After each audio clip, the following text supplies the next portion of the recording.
나는 분명 착한 사람인데 왜 나만 자꾸 손해를 보는 걸까? 여러분은 혹시 이런 생각을 해본 적이 있으십니까? 직장에서 누군가 급하게 도움을 요청하면 자신의 일을 미루고 달려갑니다. 친구가 힘들다고 하면 밤을 새워서라도 이야기를 들어줍니다. 가족이 부탁하면 내 계획을 취소하고 달려갑니다. 그런데 정작 내가 힘들 때는 아무도 없습니다. 내가 부탁할 때는 다들 바쁘다고 합니다. 더 당황스러운 건 나보다 훨씬 까칠하고 냉정한 사람들이 오히려 존중받는 모습을 볼 때입니다. 그들은 거절도 잘하고 자기 의견도 분명히 말하고 불편하면 표현합니다. 그런데 사람들은 그들의 말에 귀를 기울입니다. 그들의 시간을 함부로 빼앗지 않습니다. 왜 이런 일이 벌어지는 걸까요? 오늘 이 영상에서는 착한 사람이 존중받지 못하는 진짜 이유를 말씀드리겠습니다. 그리고 착하면서도 존중받는 사람으로 변화하는 구체적인 방법을 알려드리겠습니다. 한 가지 분명히 말씀드립니다. 문제는 여러분의 착한 성격이 아닙니다. 문제는 경계가 없다는 것입니다. 선이 없다는 것입니다.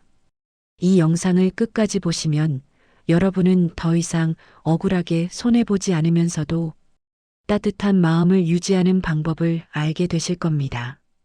그리고 주변 사람들이 여러분을 대하는 태도가 조금씩 달라지는 것을 경험하시게 될 겁니다. 만약 이 이야기가 필요하신 분이라면 지금 구독 버튼과 좋아요 버튼을 눌러주시기 바랍니다. 여러분의 관계가 건강하게 변화하는데 이 영상이 작은 출발점이 되길 바랍니다. 그럼 지금부터 시작하겠습니다. 먼저 착한 사람이 점점 만만해지는 행동 7가지에 대해서 이야기하겠습니다. 첫 번째, 참는 습관. 회사에서 동료가 자꾸 자기 일을 여러분에게 떠넘깁니다. 처음에는 이번 한 번만이라고 생각하며 도와줍니다. 그런데 그 일이 반복됩니다. 한 번, 두 번, 세 번. 어느새 그 동료의 업무 일부가 여러분의 몫이 되어버립니다.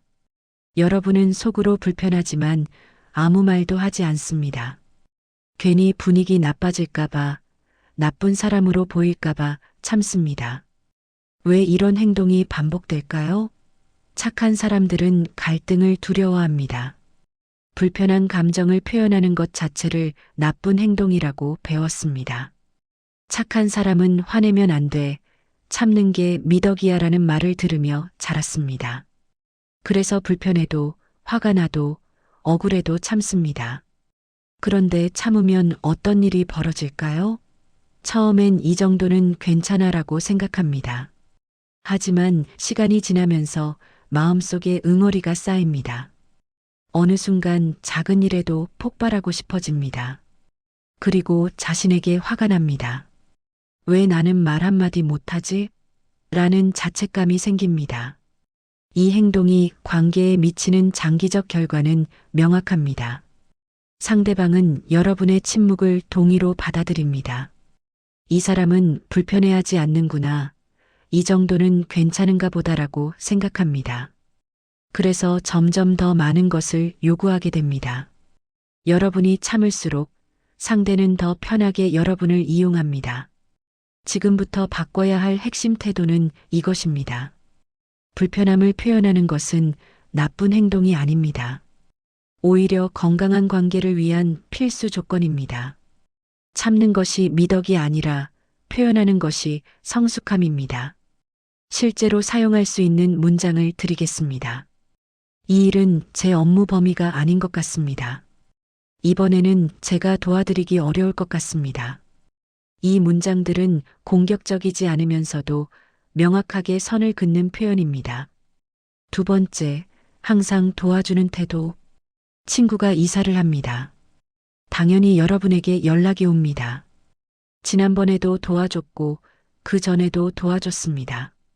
사실 여러분도 그날 개인적으로 중요한 일정이 있었습니다. 하지만 거절하지 못합니다. 친구인데 당연히 도와줘야지라고 생각하며 자신의 일정을 취소합니다. 그런데 나중에 여러분이 도움이 필요할 때 그 친구는 미안, 그날은 좀 바빠라고 말합니다. 왜 이런 일이 반복될까요? 착한 사람들은 도움을 주는 것 자체에서 자신의 가치를 찾습니다. 내가 필요한 사람이구나. 내가 유용한 존재구나라는 느낌을 받고 싶어 합니다. 그래서 상대가 요청하지 않아도 먼저 나서고 자신이 힘들어도 도와줍니다. 거절하면 나쁜 사람이 될 것 같고 필요 없는 사람이 될 것 같은 두려움이 있습니다. 이런 행동이 반복되면 어떤 감정을 느끼게 될까요? 처음엔 뿌듯합니다. 내가 이 사람에게 도움이 됐구나라는 만족감이 있습니다. 하지만 점점 피로가 쌓입니다. 내 시간과 에너지가 고갈됩니다. 그리고 어느 순간 깨닫습니다. 나는 언제나 주기만 하는데 받은 적은 없네라는 씁쓸함이 밀려옵니다. 이 태도가 관계에 미치는 장기적 결과는 무엇일까요? 상대방은 여러분을 당연하게 여기기 시작합니다. 이 사람은 언제든지 도와주는 사람이라는 인식이 박힙니다. 그래서 고마워하는 마음도 점점 줄어듭니다. 심지어 여러분이 한번 거절하면 섭섭해하거나 화를 내기도 합니다. 관계가 불균형해지는 것입니다. 지금부터 바꿔야 할 핵심 태도는 이것입니다. 도움은 선택적으로 주는 것이 맞습니다. 모든 요청에 응할 필요가 없습니다. 내가 여유가 있을 때, 진심으로 돕고 싶을 때만 도우면 됩니다. 거절이 이기심이 아니라 자기 돌봄입니다. 실제로 사용할 수 있는 문장입니다. 이번에는 제가 개인적으로 처리해야 할 일이 있어서 어렵습니다. 다음에 제가 여유 있을 때 도와드리면 안 될까요? 세 번째, 계속되는 양보.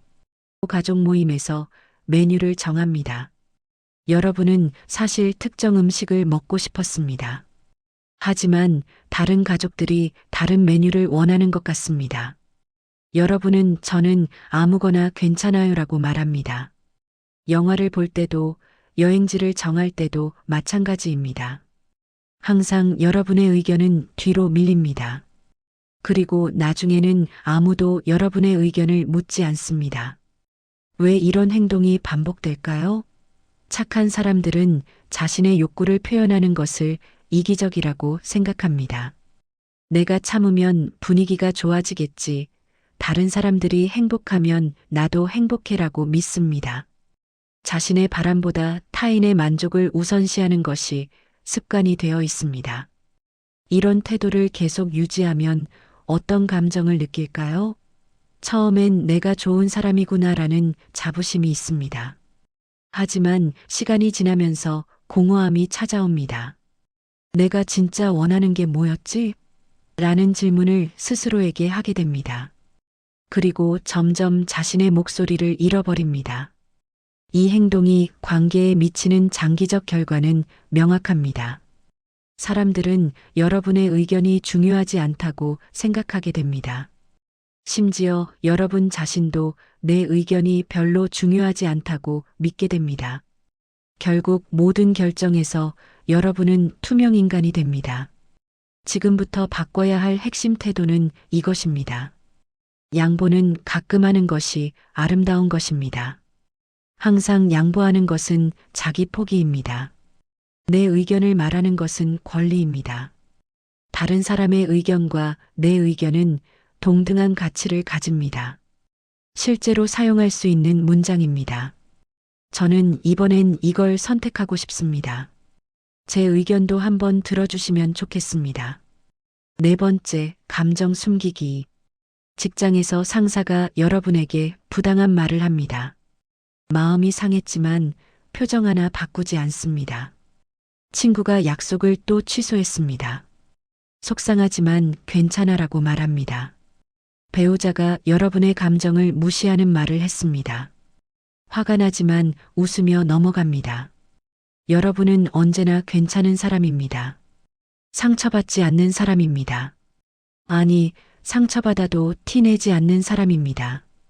왜 이런 행동이 반복될까요? 착한 사람들은 자신의 부정적인 감정을 표현하면 상대방이 불편해할 것이라고 생각합니다. 내가 기분 나쁘다고 말하면 분위기가 이상해져. 내 감정 때문에 다른 사람이 미안해하면 안 되라고 생각합니다. 자신의 감정보다 상대방의 편안함이 더 중요하다고 배웠습니다. 이런 태도를 유지하면 어떤 일이 벌어질까요? 여러분의 감정은 점점 무뎌집니다. 나는 지금 화가 난 걸까, 아닌 걸까? 조차 헷갈립니다. 감정을 계속 억누르다 보니 어느 순간 무엇이 진짜 내 감정인지 알 수 없게 됩니다. 그리고 예상치 못한 순간에 폭발합니다.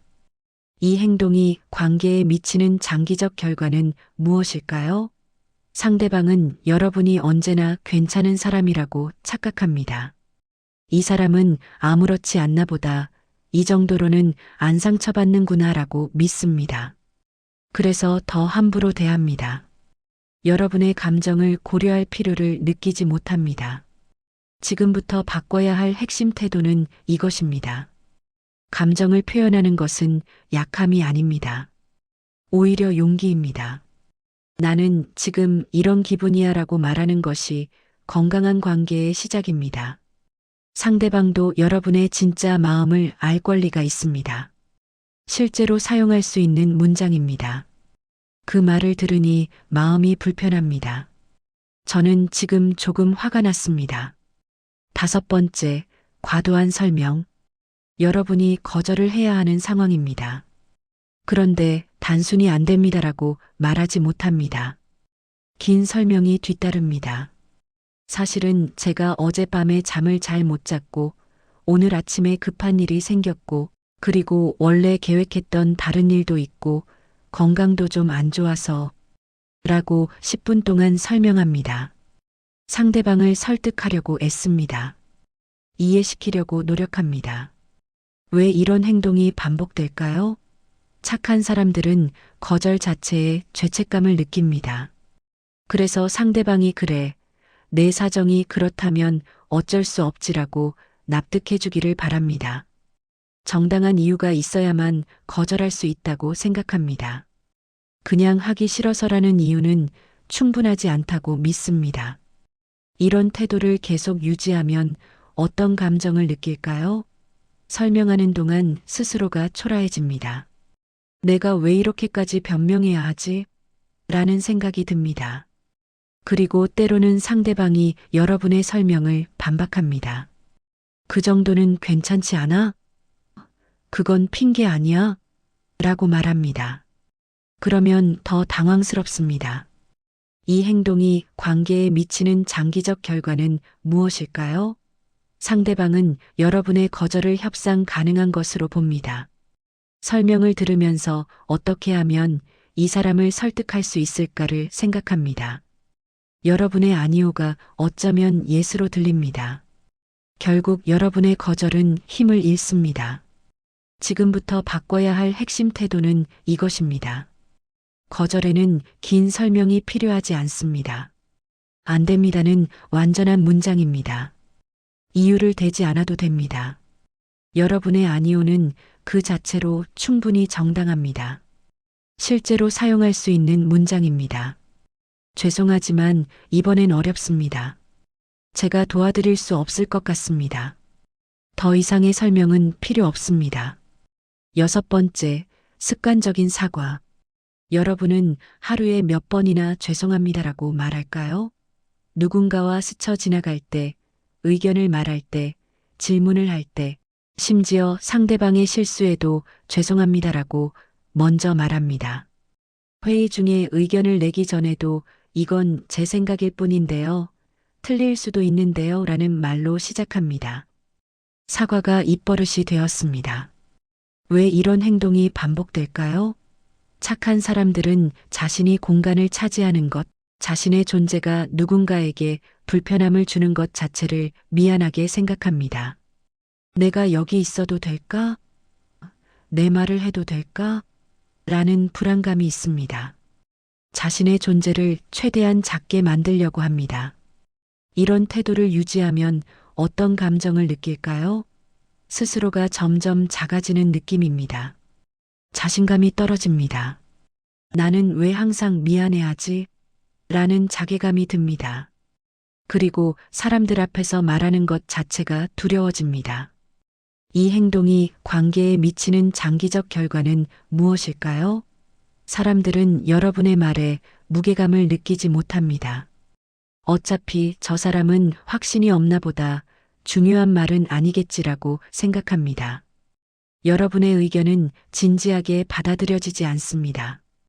그리고 여러분은 점점 투명한 존재가 됩니다. 지금부터 바꿔야 할 핵심 태도는 이것입니다. 사과는 잘못을 했을 때만 하는 것입니다. 여러분의 존재, 여러분의 의견, 여러분의 질문은 사과할 일이 아닙니다. 당당하게 공간을 차지해도 됩니다. 그것이 여러분의 권리입니다. 실제로 사용할 수 있는 문장입니다. 제 생각은 이렇습니다. 죄송하지만을 빼고 질문이 있습니다. 혹시 괜찮다면을 빼고 사과 없이도 충분히 예의 바릅니다. 7번째, 감정 노동을 혼자 떠안는 태도. 친구들과의 모임이 있습니다. 분위기가 어색해지면 여러분이 나섭니다. 대화 주제를 찾고 분위기를 띄우고 모두가 편하도록 신경 씁니다. 두 사람 사이에 갈등이 생기면 여러분이 중재합니다.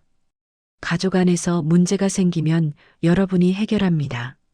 항상 여러분이 감정의 소방수입니다. 모두의 기분을 살피고 불편함을 해소하는 역할을 자청합니다. 왜 이런 행동이 반복될까요? 착한 사람들은 주변 사람들이 불편해하는 것을 견디지 못합니다. 내가 뭔가 해야 해, 내가 해결해야 해라는 강박이 있습니다. 다른 사람의 감정에 대한 책임을 자신이 져야 한다고 생각합니다. 분위기가 좋지 않으면 자신의 잘못인 것처럼 느껴집니다. 이런 태도를 계속 유지하면 어떤 감정을 느낄까요? 엄청난 피로감입니다. 모임이 끝나고 나면 혼자 있는 시간이 필요합니다. 사람들과 있을 때 항상 긴장 상태입니다. 다들 괜찮을까? 저 사람은 불편한 거 아닐까? 를 계속 확인합니다. 정작 자신의 감정은 돌보지 못합니다. 이 행동이 관계에 미치는 장기적 결과는 무엇일까요? 사람들은 여러분이 당연히 그 역할을 할 것이라고 기대합니다. 여러분이 감정 노동을 하지 않으면 오히려 섭섭해합니다. 왜 저 사람이 나서지 않지? 라고 생각합니다. 그리고 아무도 여러분의 감정은 신경 쓰지 않습니다. 여러분은 늘 괜찮은 사람이니까요. 지금부터 바꿔야 할 핵심 태도는 이것입니다. 다른 사람의 감정은 그 사람의 책임입니다. 여러분이 모든 것을 해결할 필요가 없습니다. 분위기가 어색한 것도 괜찮습니다. 침묵이 있어도 괜찮습니다. 모두가 편할 필요는 없습니다. 실제로 사용할 수 있는 문장입니다. 저도 지금 좀 피곤해서 쉬고 싶습니다. 이건 제가 개입할 문제가 아닌 것 같습니다. 여러분도 쉴 권리가 있습니다. 지금까지 착한 사람이 만만해지는 행동들을 살펴봤습니다. 그런데 여기서 중요한 질문이 생깁니다. 왜 어떤 사람들은 유독 착한 사람에게만 함부로 대할까요? 왜 착한 사람만 골라서 이용하고 무시할까요? 이제부터 그런 사람들의 심리 유형을 살펴보겠습니다. 이것을 알면 문제가 여러분에게 있는 것이 아니라 상대방에게 있다는 것을 분명히 이해하시게 될 겁니다. 첫 번째 유형, 테스트하는 사람. 이 유형의 사람들은 처음 만났을 때 여러분을 시험합니다. 작은 부탁으로 시작합니다. 잠깐만 이것 좀 들어줄래? 5분만 시간 내줄 수 있어? 여러분이 들어주면 조금 더 큰 부탁을 합니다. 그렇게 점점 선을 넘어옵니다. 대표적인 말투는 이렇습니다. 너는 착하니까 이해해주겠지? 너밖에 없어. 제발 부탁해. 왜 착한 사람에게만 이런 태도를 보일까요? 이 사람들은 누가 경계가 없는지를 본능적으로 알아챕니다. 거절하지 못하는 사람을 정확히 찾아냅니다. 그리고 그 사람을 이용 가능한 자원으로 봅니다. 냉정하게 들리지만 이것이 현실입니다. 이것은 여러분의 문제가 아닙니다.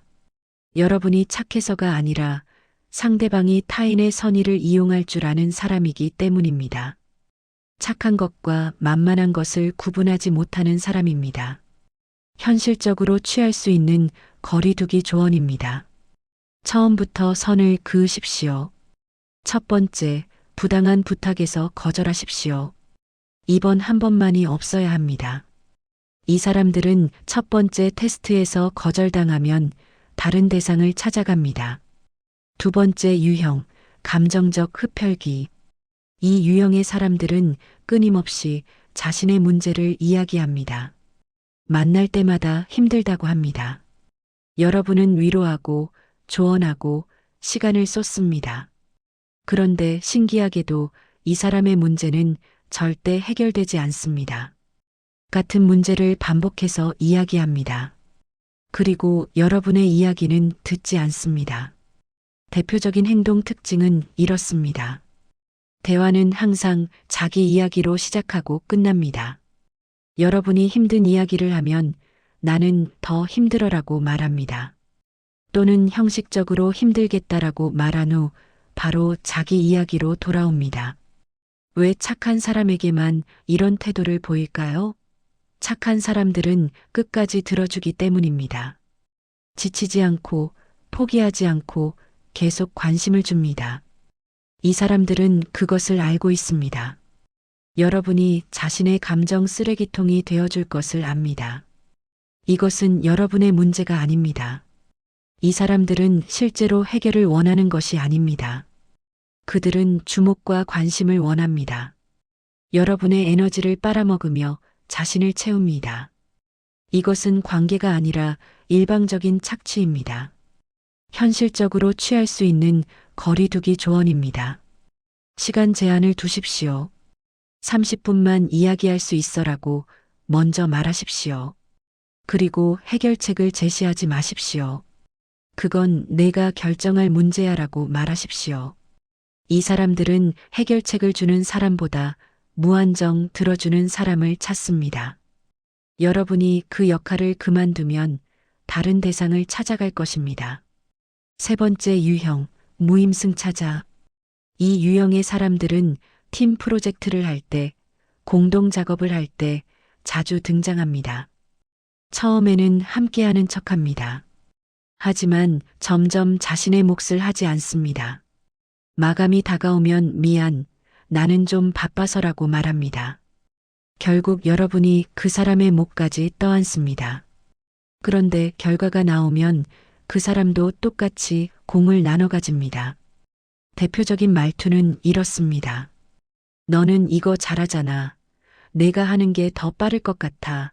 나는 이런 거 서툴러서. 왜 착한 사람에게만 이런 태도를 보일까요? 착한 사람들은 책임감이 강하기 때문입니다. 전체가 망하는 것을 보지 못합니다. 그래서 결국 혼자서라도 끝냅니다. 이 사람들은 그것을 계산합니다. 저 사람은 어차피 혼자서라도 할 거야 라고 생각합니다.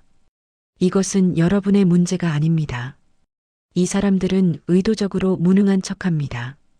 실제로는 할 수 있는데 하지 않는 것입니다. 누군가가 대신 해줄 것을 알기 때문입니다. 이것은 교묘한 조작입니다. 현실적으로 취할 수 있는 거리두기 조언입니다. 처음부터 역할을 명확히 나누십시오. 그리고 기록하십시오. 이 부분은 당신이 맡기로 했습니다라고 확인하십시오. 만약 상대방이 자신의 몫을 하지 않으면 대신 해주지 마십시오. 그 사람의 이름을 결과물에서 빼십시오. 냉정하게 들리지만 이것이 유일한 해결책입니다. 네 번째 유형 권위를 내세우는 사람. 이 유형의 사람들은 나이, 직급, 경력 또는 관계의 우위를 내세웁니다. 내가 선배니까, 내가 상사니까, 내가 나이가 많으니까라는 말을 자주 합니다. 그리고 그것을 이유로 여러분에게 불합리한 요구를 합니다. 여러분의 의견은 듣지 않고 여러분의 시간은 존중하지 않습니다. 대표적인 행동 특징은 이렇습니다. 명령조로 말합니다. 이거 해, 저거 가져와, 빨리 처리해. 여러분이 의견을 말하면 내가 뭘 알아? 라고 무시합니다. 자신의 권위에 도전하는 것을 참지 못합니다. 왜 착한 사람에게만 이런 태도를 보일까요? 착한 사람들은 권위에 순종하도록 배웠습니다. 윗사람 말은 들어야지, 나이 많은 사람은 공경해야지라는 생각이 있습니다. 그래서 부당해도 참습니다. 이 사람들은 그런 사람을 골라서 자신의 권위를 행사합니다. 이것은 여러분의 문제가 아닙니다. 진짜 권위는 강요하지 않습니다. 진짜 리더십은 존중에서 나옵니다. 권위를 내세워야 하는 사람은 실제로는 권위가 없는 사람입니다. 그래서 계속 증명하려고 합니다. 현실적으로 취할 수 있는 거리두기 조언입니다. 권위가 아니라 논리로 대응하십시오. 무엇 때문에 이 일을 해야 하는지 설명해 주시겠습니까? 라고 물으십시오. 감정적으로 대응하지 말고 차분하게 질문하십시오. 이 사람들은 자신의 요구를 정당화하지 못하는 경우가 많습니다. 그리고 논리적으로 대응하는 사람에게는 함부로 대하지 못합니다. 5번째 유형, 피해자 코스프레를 하는 사람. 이 유형의 사람들은 항상 자신이 피해자입니다. 무엇이든 남의 탓입니다. 자신은 노력했는데 다른 사람들이 방해했다고 합니다. 그리고 여러분에게 자신을 구해달라고 요청합니다. 나는 정말 힘든데 너만 날 이해해줘라고 말합니다.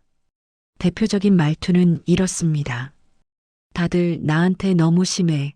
왜 나만 이런 일이 생기는 걸까? 나는 정말 불쌍해. 왜 착한 사람에게만 이런 태도를 보일까요?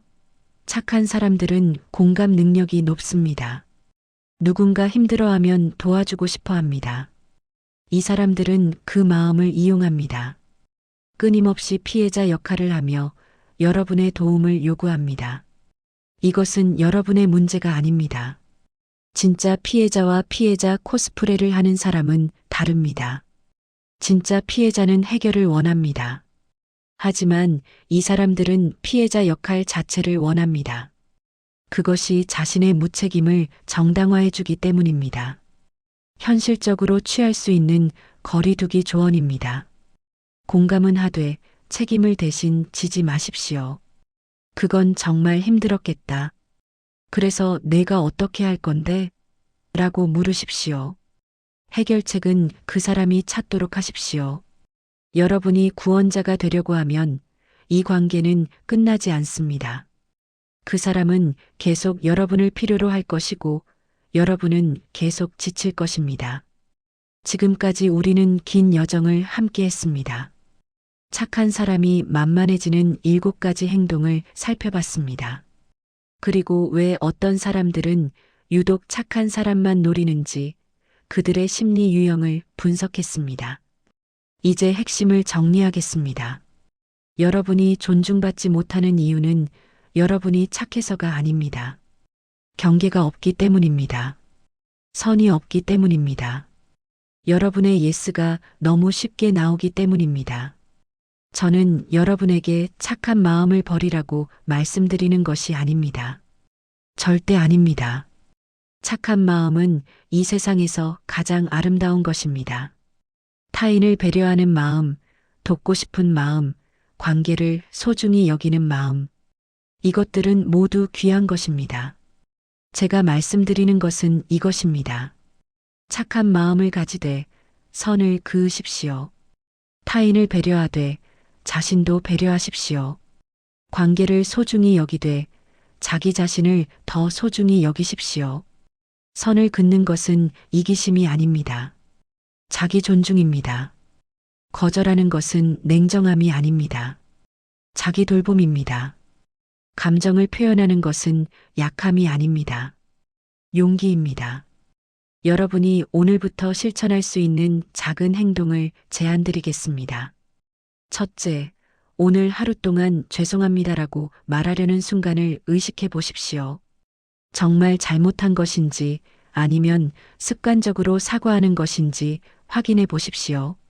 둘째, 이번 주에 한 번이라도 아니오라고 말해 보십시오. 긴 설명 없이 그냥 이번엔 어렵습니다라고 말해 보십시오. 그 느낌을 경험해 보십시오. 셋째, 불편한 감정이 들 때 참지 말고 표현해 보십시오. 저는 지금 조금 불편합니다라는 한 문장으로도 충분합니다. 작은 변화가 큰 변화를 만듭니다. 여러분이 조금씩 선을 긋기 시작하면 주변 사람들이 여러분을 대하는 태도가 달라질 것입니다. 당장은 어색하고 불편할 수 있습니다. 하지만 시간이 지나면 여러분은 더 편안해질 것입니다. 그리고 진짜 관계, 건강한 관계가 무엇인지 알게 될 것입니다. 여러분의 경험과 생각이 궁금합니다. 오늘 영상을 보시면서 어떤 생각이 드셨나요? 혹시 비슷한 경험이 있으신가요? 댓글로 나눠주시면 함께 이야기 나누고 싶습니다. 여러분의 이야기 하나하나가 다른 분들에게도 큰 힘이 됩니다. 이 영상이 도움이 되셨다면 구독과 좋아요 부탁드립니다. 여러분의 관계가 더 건강해지고 여러분이 스스로를 더 존중하게 되는데 이 영상이 작은 시작점이 되기를 진심으로 바랍니다. 착하면서도 존중받는 사람, 배려하면서도 자신을 지키는 사람, 여러분은 그런 사람이 될 수 있습니다. 이미 그 자격이 충분합니다. 이제 실천만 남았습니다. 오늘도 여러분을 응원합니다. 다음 영상에서 뵙겠습니다. 감사합니다.